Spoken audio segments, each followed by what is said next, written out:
Bonjour chers amis, c'est Ciano et on se retrouve à une nouvelle vidéo. Je voulais faire une espèce de... un peu comme certains youtubeurs ont fait, genre 12 points par rapport à moi. Là, dans ce cas-ci, je pense que j'en ai 10. Bon, enfin, c'est pas important. Des traits que je dirais qui sont uniques, rares, ou des informations tout simplement qui sont liées à ma vie, que je considère qui sont, comme on dit, uniques ou rares ou spéciales ou peu importe.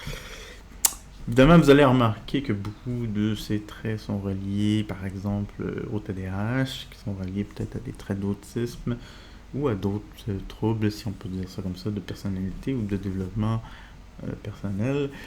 Je vais passer à chacun, je vais donner quand même une certaine explication de c'est quoi. Et on va commencer! Donc, voilà. Donc là, je me suis vraiment pas fait casser la tête. J'ai fait un PowerPoint là. Bon, c'est sûr que ça va être très drôle en termes de visuel. Mais bon, on va le faire comme ça. Donc, pour commencer, nous avons je n'écoute pas de musique. Oui, j'ai quand même regardé à travers tous les gens que je côtoyais quand je vivais encore à Montréal. Juste, j'ai posé la question aussi là. Et je dirais que de façon générale, c'est rare de voir que. C'est rare d'entendre par- parler de, voyons, de quelqu'un qui parle. Voyons, je finis par le dire. D'entendre parler que quelqu'un dit non, je n'écoute aucune musique. C'est assez rare. Je suis désolé de mon gros bégaiement ici. Là. C'est vraiment très rare, comme dit. Et évidemment, je vais préciser, là, ce n'est pas. Bon, c'est proche de zéro. C'est Et même, je dirais que même en termes de que je joue à des jeux vidéo, des choses comme ça, la musique n'est jamais présente dans beaucoup de mes jeux. Souvent, ça va être je vais la mettre proche de zéro parce que c'est quelque chose que je pense principalement beaucoup le TDAH et indirectement aussi à la tâche émotionnelle que la musique peut-être peut créer. Moi, j'ai peut-être ce manque en direct, indirectement. Je n'arrive pas à connecter tout simplement pour la majorité du temps. Donc, comme je disais, c'est quoi? C'est proche de zéro. Et si j'en écoute le plus possible, il faut vraiment que ce soit une liste de musique vraiment dans tous les genres, ou presque, là, on s'entend. En gros, comme par exemple, si je vais faire une marche à l'extérieur et que je vais prendre mes écouteurs, ben, sur les radios internet, ben, il y a une des celles que j'écoute qui joue vraiment des titres des années 60 à les années aujourd'hui. Et même cette radio-là que j'écoute de façon très sporadique à deux, trois fois par semaine, je finis à un moment donné par me tanner parce que c'est les mêmes plus ou moins morceaux qui reviennent quand même. Même s'il y a 1000 morceaux, ben j'ai l'impression qu'il y a une répétition. Parce que je ne veux pas m'emmener. Bref. Si vraiment j'aurais à dire que des styles que je préfère plus que d'autres, il y a beaucoup la a cappella que j'aime beaucoup, je pense, à comparer de tous les autres styles, si on veut, musical. Je sais pas si on pourrait vraiment appeler ça un style musical en particulier. Là. C'est plus une façon de faire de la musique que vraiment un style musical. En gros, c'est Pentatonix, vraiment, un groupe canadien, quand même assez connu, peut-être moins aujourd'hui, peut-être, je sais pas. Je sais qu'il a été beaucoup plus connu il y a quelques années, qui avait gagné genre, le concours un peu voyons, voyons, American Idol, mais une version pour des groupes justement d'acapella. Et vraiment, comme je dis, c'est dans les styles. Sinon, évidemment, c'est plus dans les trucs vraiment très grandioses. L'orchestral, par exemple, dans les musiques de films, Seigneur des Anneaux, les John Williams, les Hans Zimmer, Inception, par exemple. Des trucs vraiment plus... tu sais, c'est pas une musique en particulier, c'est vraiment un style, puis c'est vraiment attaché à... là, ici, il y a peut-être un attachement plus émotionnel, là, si on peut dire. Par exemple, Seigneur des Anneaux. Je pense que c'est une des celles que j'aime le plus. en termes de musique grandiose. Sinon, c'est dans les jeux vidéo aussi. Skyrim, les Final Fantasy, des choses comme ça, vraiment. Je sais pas, la tâche se fait plus facilement parce que bon, il y a vraiment un agencement qui est plus, entre guillemets, plus grandiose, comme on dit. Donc, voilà. On passe au prochain point, pardon. Je n'ai jamais vraiment lu de livre. Oui, principalement le TDAH, malheureusement. Désolé pour j'ajustais mon truc de poing. Mon truc de poignet, pardon. Donc, je n'ai jamais lu de livre. Oui, donc vraiment, je pourrais dire peut-être 2 dans ma vie. Puis encore, je suis même pas sûr. En gros, c'est principalement en secondaire 1. La grande majorité de ce que je lisais était les bandes dessinées. Parce que c'était la seule façon que je me réclusais de l'intimidation. J'allais à la bibliothèque en secondaire 1 principalement. Et ce que je lisais, c'est des BD. Bon, quand je dis livre, là, on s'entend, je parle de vraiment plus de romans. Si j'ai lu des livres, il y a peut-être 1, 2, 3, courte échelle. Pour ceux qui ne connaissent pas, c'est une gamme de romans faits pour les jeunes adolescents, là, je dirais principalement. En gros, c'est un petit livre de 60 à 100 pages, avec quand même des caractères assez gros, avec des histoires quand même très correctes, là, ce que je peux me souvenir. Et je crois que j'ai pas mal sûr, j'en ai au moins lu un. 2, je suis pas sûr, je suis même pas sûr, je me suis rendu à peut-être 2. 3, non, ça m'étonnerait beaucoup. Sinon, si on peut vraiment appeler ça des livres, c'est les livres dont vous êtes les héros. Il y en avait 3 à la bibliothèque et j'ai passé vraiment plus à travers. Là, on s'entend que c'est plus ou moins vraiment un livre, c'est plus un jeu. Donc, bon. Sinon, ça a été, si on peut dire lire, c'est en secondaire 5, on avait Les Filles de Caleb, qui est une grosse brique de 600-700 pages à peu près. Je ne l'ai pas lu, là, vraiment. J'ai lu en diagonale une page sur 2, une page sur 3, pour être capable de quand même réussir l'espèce de compte-rendu à faire, qui est de répondre à des questions là, un peu comme d'examen, si on veut. En gros, je pense que c'est 3 semaines. Je pense que c'est 3 semaines, un mois pour lire ça. Puis ensuite, le prof donne une espèce d'examen pour répondre par rapport à ce que tu as lu. Puis j'avais quand même réussi, je pense, à 65%, malgré que, comme je dis, j'ai lu genre, en diagonale. J'ai scanné, là, en bon français, en bon anglais, là, le livre, une page sur 2, une page sur 3. Puis même moi, j'ai fait, comment j'ai fait? Bon. Et depuis ce temps-là, vraiment, oui, j'ai essayé, beaucoup plus jeune, là, pas dans les 15 dernières années, mais ça a été vraiment, j'ai essayé, j'ai peut-être lu 3-4 pages, là, ici et là, par exemple, Chevalier de l'Émeraude, Seigneur des Anneaux, mais j'ai jamais vraiment réussi à embarquer, tout simplement. Je me doute très bien que c'est quelque chose qui manque cruellement à ma culture, mais malheureusement, j'ai jamais réussi à m'accrocher et aujourd'hui, je pense que c'est un peu mort entre guillemets, parce que bon, malheureusement, j'ai une défaillance, si on peut dire ça, de lecture rendue aujourd'hui. Je lis en diagonale, littéralement.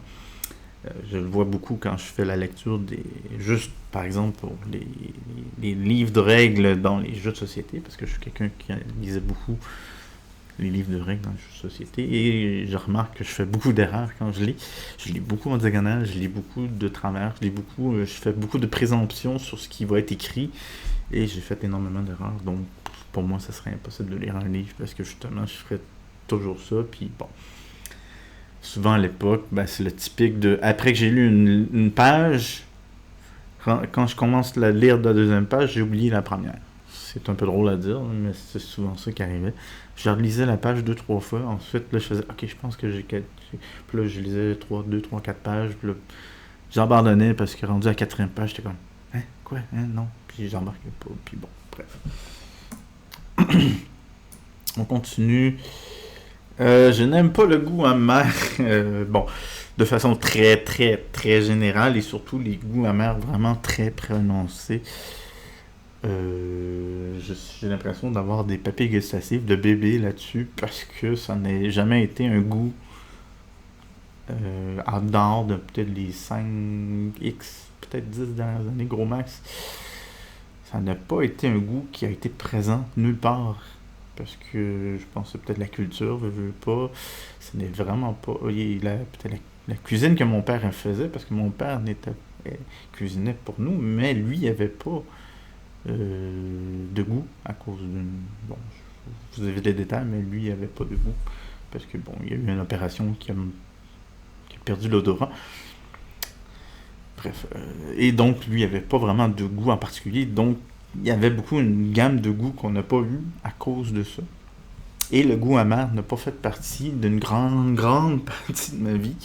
Parce que même après que j'ai habité seul, ben même moi, je ne faisais pas. J'épissais très peu mes plats jusqu'à très très tard. En dehors de mettre du poivre, là, qui était le seul peut-être épice. Le poivre puis le persil qui étaient les deux seules épices vraiment que je mettais jusqu'à très très très tard. Et ben c'est les goûts comme l'ail, les oignons, et aussi des trucs qui sont vraiment plus prononcés comme la bière, le chocolat noir, le café.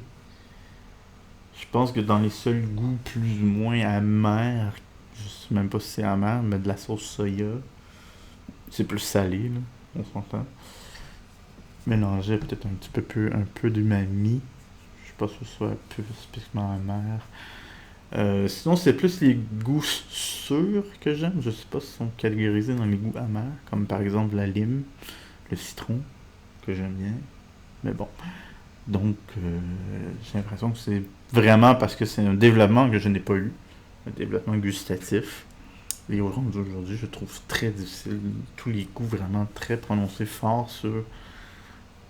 Puis ça m'agace parce que ça m'enlève beaucoup, beaucoup de plats potentiels. Parce que j'enlève deux ingrédients qui est quand même très commun à travers tous les plats. Avec l'ail et les oignons. Et j'ai beaucoup de misère avec ça, malheureusement.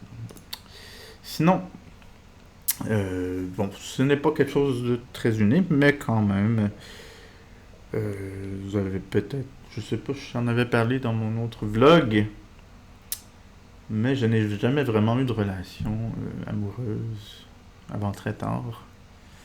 Ma seule vraie première relation amoureuse, ben, je vivais à Shanghai et je m'étais trouvé une copine et on est en 2018-19. Donc,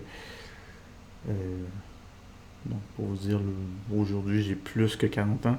Je ne dis pas exactement le chiffre, mais ça vous donne une idée. Donc, j'avais autour de 35.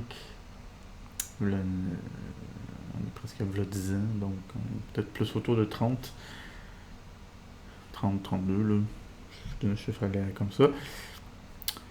Ensuite, ben, cette première relation, si on veut, amoureuse, ben, vous allez comprendre un peu plus loin pourquoi, là. Sinon, comme dit, la première relation n'a pas duré très longtemps, environ 5 mois, je crois. Elle aurait pu durer plus longtemps, mais moi j'avais fait le choix à l'époque, c'était trop compliqué, c'était trop difficile.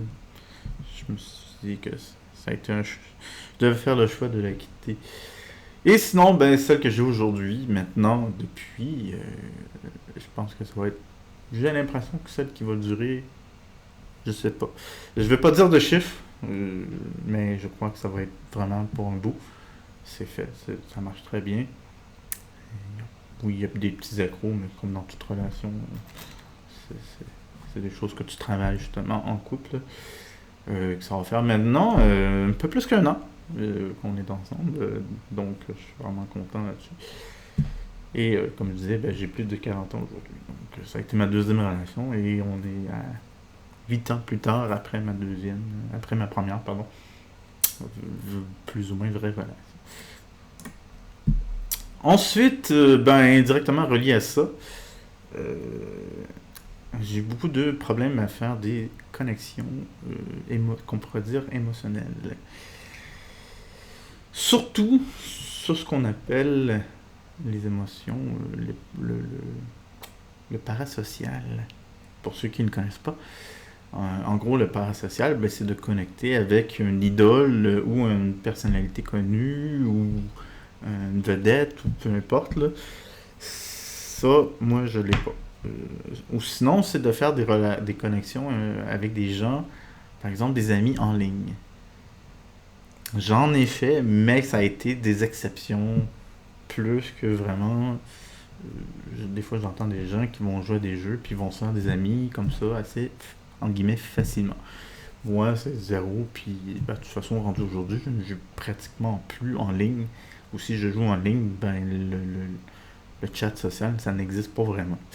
Euh, mais bon, je joue très très très peu en ligne aujourd'hui. Je sais pas si c'est par choix ou parce que ça me tente pas ou bon. Je pourrais pas expliquer pourquoi. Je n'ai pas d'attache. Puis je pense que j'arrive pas à m'attacher tout simplement aux gens de façon générale. Là. Pas que en ligne, mais même dans la vraie vie. Évidemment, encore une fois, il y a des exceptions. Là. Les amis, par exemple, de jeux de société.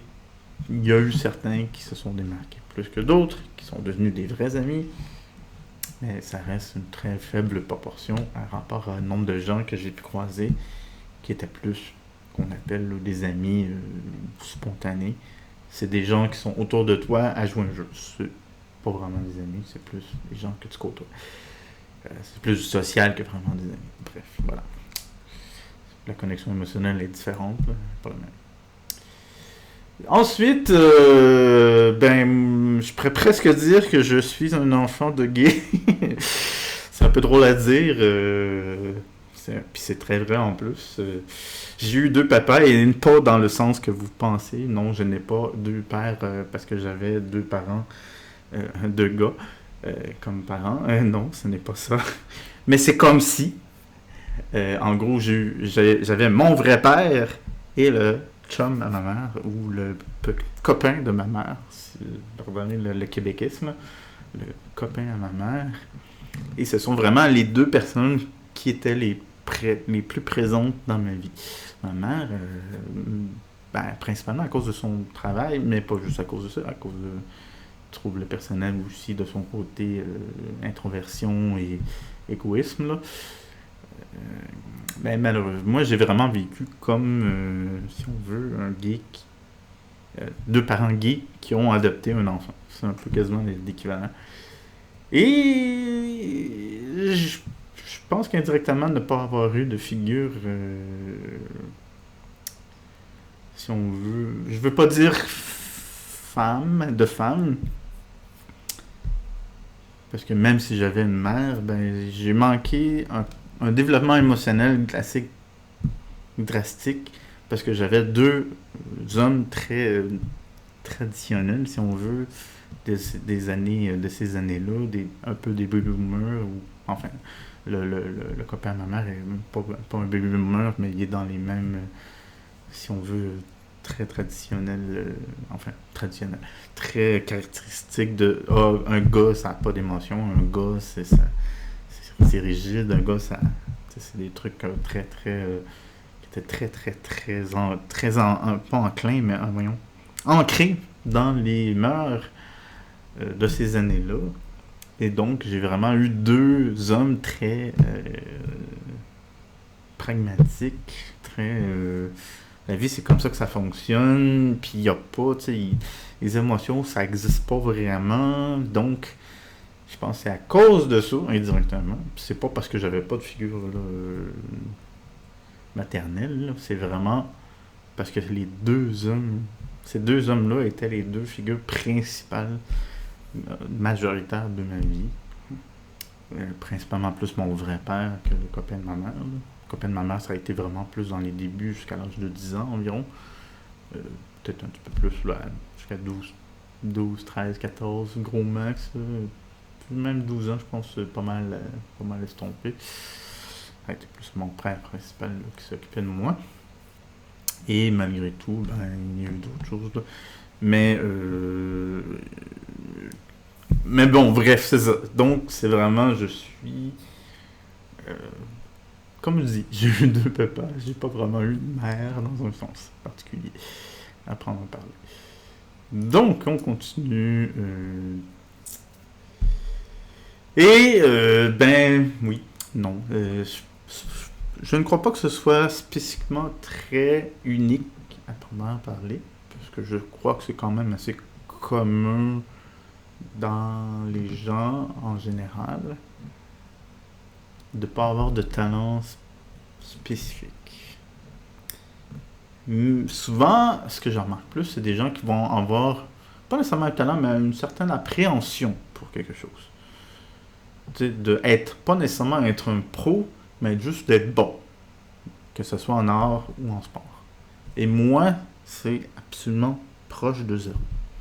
Ça, je dirais que c'est rare. C'est rare que j'ai vu des gens qui ont absolument zéro dans les deux.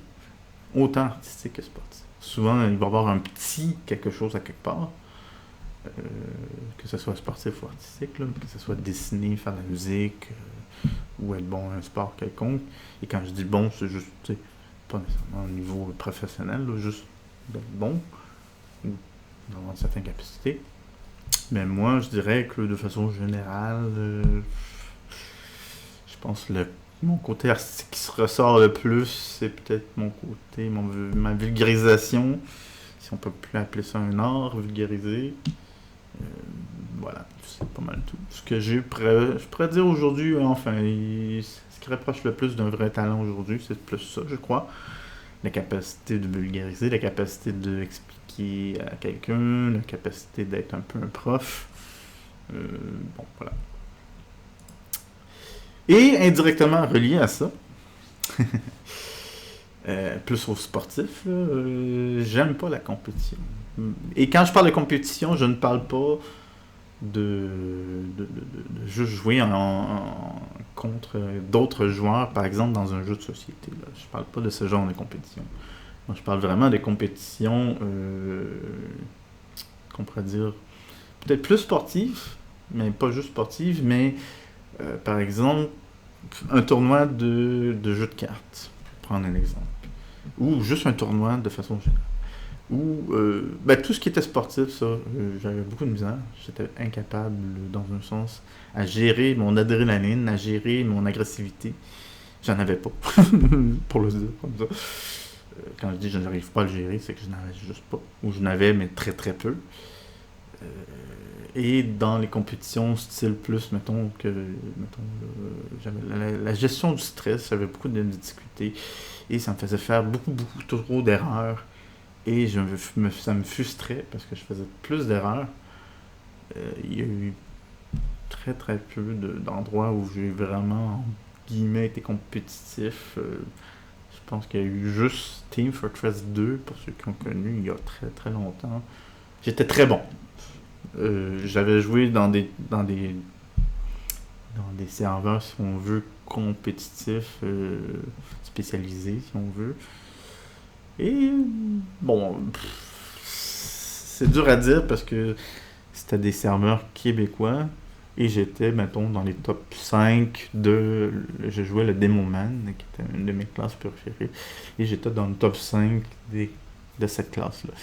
Mais ça n'avait aucune. Comment dire? C'est dur de vraiment dire est-ce que c'est vraiment bon ou c'est juste parce qu'il n'y avait pas vraiment de compétition ou c'est un mélange de plein de choses. Puis en même temps, c'était des serveurs québécois. Il n'y en avait pas, il y en avait pas, il n'y avait pas 200 non plus. C'est tout un mélange de plein de choses. C'est sûr que moi, avec du recul, je prends ça avec un grain de sel. Là. C'était pas. J'étais le meilleur, mais sur combien, tu sais, sur 20. Un top 3, mettons que je faisais un top 3 peut-être. Là. Je me rappelle que j'étais quand même assez haut. Mais j'étais un top 3 sur 20. Tu sais. Mais bref. Et on continue. Bon, c'est des trucs. Je sais pas pourquoi j'ai mis ça. Je trouvais ça drôle. En même temps, je n'ai pas de. Comment dire? Je n'ai pas de félicitations à recevoir par rapport à que j'ai gardé le même poids pendant longtemps. Dans mon jeune âge, j'étais juste mal. Je me nourrais juste mal. Je je mangeais juste pas. Donc c'est sûr que c'est facile de garder un poids très bas. Quand j'ai commencé à travailler à Post Canada, ben, c'est très physique. Donc même si je mangeais plus, c'était facile de garder un poids. J'ai pesé pendant très très longtemps 70 kilos. Très très très très longtemps. Et c'est après que j'ai arrêté de travailler à Post Canada que j'ai monté au rendu aujourd'hui, depuis maintenant presque 15 ans. Je suis monté un petit peu plus proche de 80 kilos, avec un léger embonpoint. Mais j'ai jamais. J'ai quand même réussi, parce que là, évidemment, peut-être plus dans les 10 dernières années, je mange vraiment très différemment. Je mange beaucoup plus. Je me nourris beaucoup mieux, c'est sûr, entre guillemets, qu'à l'époque. Mais quand même, j'ai réussi à garder un certain contrôle là-dessus. Jusqu'à un certain point, on s'entend. Et je les ai pas mis en ordre, j'ai pas mis d'ordre. J'ai vraiment mis ça plus ou moins aléatoire. J'ai essayé de faire un ordre, c'était trop compliqué. Bon, ça c'est indirectement lié à plein de choses que j'ai déjà dit. Le fait de ne pas avoir eu de relation amoureuse, le fait de ne pas avoir eu de connexion émotionnelle avec des amis, le fait d'avoir gardé du poids aussi, d'avoir gardé le même poids. Dans un sens, j'ai pas fait d'empont. Je me nourrissais pas, comme je dis. J'ai été un ermite social. En gros, je ne sortais pas. Et j'ai fait ça pendant plusieurs années. Oui, enfin, quand je dis je sortais pas, c'est je sortais, mais pour le strict minimum. En dehors de travailler et de faire l'épicerie, je faisais une sortie ici et là pour aller jouer à Magic. Je jouais beaucoup à Magic à l'époque. Magic the Gathering, c'est un jeu de cartes, pour ceux qui connaissent peut-être pas. Je vois qu'on personnage cache un petit peu les lettres, mais bon. Donc c'est ça. Combien de temps c'est dur à dire. Je pense que assez jeune, je suis devenu assez indépendant. Et donc, j'étais déjà un ermite assez jeune. Et jusqu'à l'âge, je dirais, je pense que je pourrais même pas dire d'âge, parce que même encore aujourd'hui, je pourrais quasiment considérer que c'est le cas.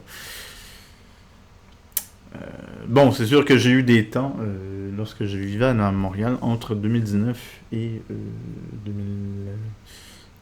2024, pardon, en dehors de la pandémie. Oui, là, j'ai eu beaucoup plus sorti. J'étais beaucoup moins un ermite. J'avais beaucoup plus de social. Mais sinon, en dehors de ces années-là, entre 2019 et 2018 plutôt, entre 2018 et 2025, évidemment en enlevant le 2 ans et demi, presque 3 de la pandémie, en 2021 jusqu'en 2023, si je ne me trompe pas, j'ai fait plus de... Mais sinon, en dehors de ça, je suis redevenu un ermite aujourd'hui. Malheureusement. Ben, ça, c'est plus par la force des choses qu'un choix.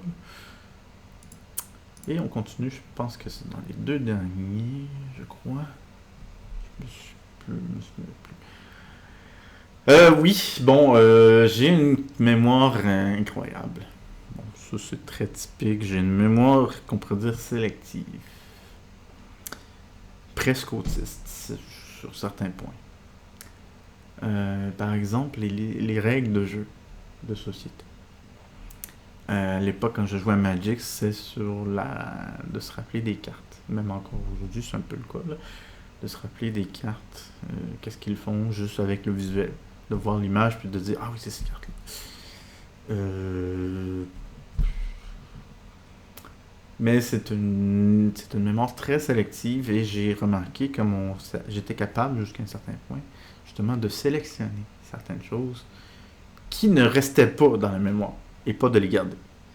C'est que je sais pas comment j'ai appris ça, c'est un peu vraiment inné, qu'il y a de certaines informations, surtout les informations, je pense que c'est très sélectif. Par exemple, de me rappeler de ce que je mange. C'est con à dire, mais c'est presque devenu un handicap aujourd'hui dans un sens. Parce que tu vas me demander, ah, qu'est-ce que tu as mangé la semaine passée? Aucune idée. Mais en même temps, je pense que c'est tellement un truc immémorable, en dehors peut-être des trucs incroyables. Non, c'est. Mais ça, je pense que ça va aussi avec l'âge. Il y a une sélection qui se fait. Ta mémoire ne garde plus en mémoire les choses, les routines surtout, les choses qui se répètent. Mais quand on est jeune, moi je faisais indirectement le tri à travers, si on veut, de ce que je voulais pas garder en mémoire. Évidemment, ça m'a créé une espèce d'handicap sur plein de choses. Non, ce n'est pas le dernier, je vais me rappeler que j'en ai un autre après. Bon, ça c'est totalement aléatoire. J'ai mis ça tout simplement. Ça c'est quelque chose je pense que c'est indirectement lié à un trait d'autisme. L'aversion ou la sensibilité du flash de lumière. Je pense que c'est peut-être indirectement aussi lié peut-être au fait que j'étais un ermite, comme j'étais souvent enfermé dans le noir avec que l'ordinateur, l'écran si on veut de l'ordinateur, pendant de très très longues années, et même encore aujourd'hui c'est un peu le cas. Ben le fait d'être sensible à la lumière, c'est quand même entre guillemets normal. On s'entend. Je mets des grosses guillemets là. D'avoir cette sensibilité là, surtout. Donc ça me crée un petit handicap, si on peut dire. J'évite d'aller au cinéma. Maintenant, à cause de ça. Ben, ça dépend des films, évidemment. Mais quand j'avais été voir Star Wars, pire film à voir au cinéma, le Star Wars Nation, Rogue Nation, ou je sais plus trop, là, Rogue One, pardon. Je me trompe avec Mission Impossible. Ou whatever. Non, le pire film à voir au cinéma. Enfin, façon de parler, là. Surtout quand c'est en espace, puis les laser s'attirent, ben, j'ai quasiment la main devant les yeux parce que ça m'éblouit. Bon. De toute façon, il n'y a plus vraiment de raison d'aller au cinéma. Ça, c'est un autre truc que je ne vais pas embarquer aujourd'hui. Et on continue avec...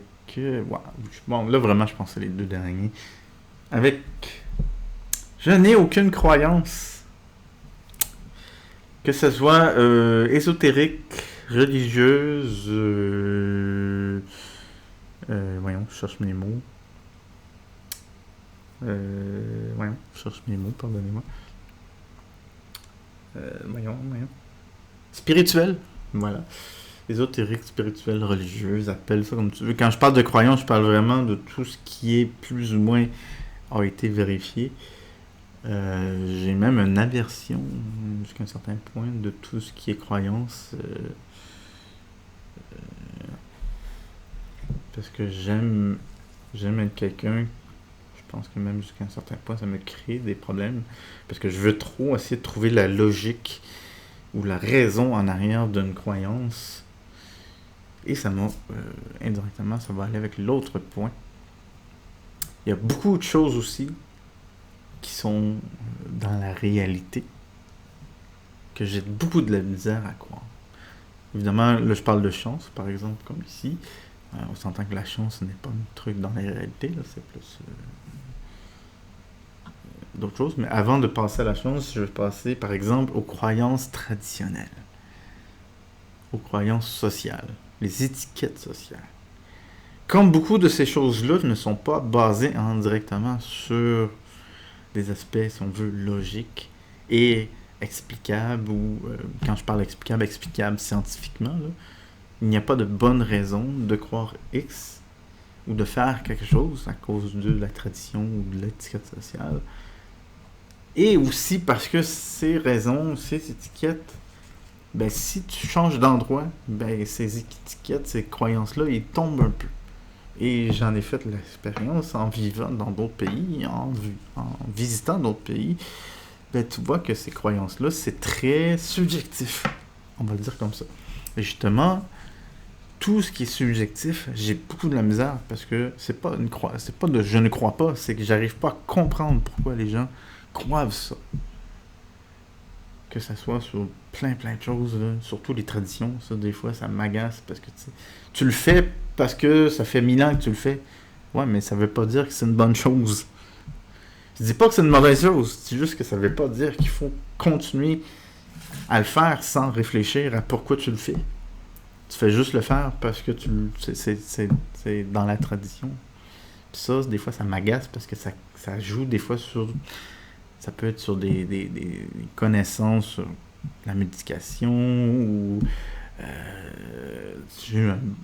indirectement un bon exemple avec, si on veut, la médecine, entre guillemets, moderne des Américains, si on peut dire ça comme ça, de nous, de l'Ouest, et la médecine chinoise. Il y a beaucoup de choses de la médecine chinoise qui c'est basé justement, c'est pas que c'est pas scientifique, mais il y a beaucoup de choses qui sont basées sur, parce que ça fait plusieurs années qu'il y a eu plus ou moins des preuves que ça fonctionne. Puis moi, c'est des choses qui, est-ce que ça a été prouvé? Non. Ben, j'ai de la misère. Parce que ça n'a pas de... Comment dire? On l'a testé, ça marche sur la majorité. Puis c'est un peu la difficulté, c'est que ça marche sur la majorité, mais des fois, c'est justement, tu te dis, ben, c'est parce que moi, je suis un bon exemple de ce qui n'est pas de la majorité sur certaines choses. Donc, voilà. Ben, bon. Donc, ça me crée aussi des handicaps, surtout sociaux, l'étiquette sociale. Je comprenais pas c'était quoi les étiquettes sociales. Je dis, pourquoi c'est comme ça? Puis je faisais juste poser des questions. C'était juste, je veux comprendre pourquoi. C'est pas que je ne crois pas, c'est pas que je veux pas les respecter, c'est je veux savoir pourquoi c'est comme ça. Puis quand on te dit, ah ben c'est parce que c'est comme ça, ben là c'est là que ça me fâche, parce que t'as pas de raison. Tu fais juste pas me donner de raison, puis ça me fâchait. Dans tous les sens du terme, puis le sens moral, moi ça me frustrait, parce que quand je regardais, j'essayais d'avoir une certaine morale en rapport aux choses de la vie, puis jusqu'à un certain point, je me dis, à un moment donné, j'ai fait la découverte que c'est presque impossible d'avoir vraiment une vraie morale, parce que à un moment donné, faut que tu brimes la moralité de quelqu'un d'autre sans qu'il le savent. Si, que ce soit par exemple si tu veux faire de l'argent ou peu importe, là, je veux pas trop embarquer dans un sujet là, par rapport à ça, là. Que ce soit sur le politique, que ce soit sur le social, que ce soit sur les émotionnels, que ce soit sur peu importe. J'ai l'impression qu'à un moment donné, tu dois brimer indirectement la moralité de quelqu'un sans qu'il le savent. Puis c'est comme ça que la vie fonctionne. Bon, bref, je n'embarquerai pas trop dans les détails, là. Et j'ai mis la chance parmi une des croyances que je n'ai pas. Parce que ça, c'est beaucoup lié à mon esprit, si on veut, scientifique, dans un sens. Quand je parle de ne pas croire en la chance, je ne parle pas que la chance n'existe pas. C'est plus dans le concept que...